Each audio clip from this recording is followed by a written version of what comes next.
নমস্কার, news pole বাংলায় স্বাগত। এই মুহূর্তে আমরা রয়েছি গিরিশ পার্ক 5 স্টার স্পোর্টিং ক্লাবে এবং এই মুহূর্তে যাকে আমরা সঙ্গে পেয়েছি তার নামটা আর আলাদা করে পরিচয় করানোর কিছুই নেই। সুদীপ্তা বক্সিকে সঙ্গে পেয়েছি। নমস্কার দিদি, প্রথমেই তোমাকে শুভ বিজয়া দীপাবলির অভিনন্দন। কেমন কাটছে পুজো? এটা আর আলাদা করে বলার কিছু নেই। মাননীয় মুখ্যমন্ত্রী উদ্বোধন করে গেছেন, আমরা সবাই আপ্লুত, আমরা অভিভূত এবং আমরা পুরো একটা বছর বেসিক্যালি আমরা 365 দিন অপেক্ষা করে থাকি। স্পেশালি আমি বিয়ের পর এটা আমার তৃতীয় বছর রাদার। তো প্রথম বছরটা আমার বাবার অসুস্থতার জন্য চলে গেছিল, বাবা চলে যান। তো লাস্ট ইয়ার এবং এই বছর দিদি এসেছেন, ওপেনিং করেছেন এবং আমরা সবাই খুব এক্সাইটেড থাকি। আর ঠাকুর তো অসাধারণ হয়, আলাদা করে বলার কিছু নেই। একদমই। আর তোমার বিয়ের আগের পুজো, বিয়ের পরের পুজো, কতখানি দায়িত্ব এসেছে কাঁধে?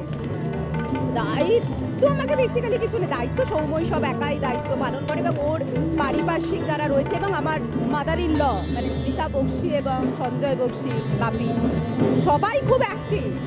আর আমি আর আমার ননদ হচ্ছি মোটামুটি আর কি পুরো ব্যাপারটাকে আগে দেখে নিই যে ঠিক আমাদের কী কী দায়িত্ব নেওয়া যায়, সেই অনুযায়ী দায়িত্ব টুকটাক নিয়ে নিই।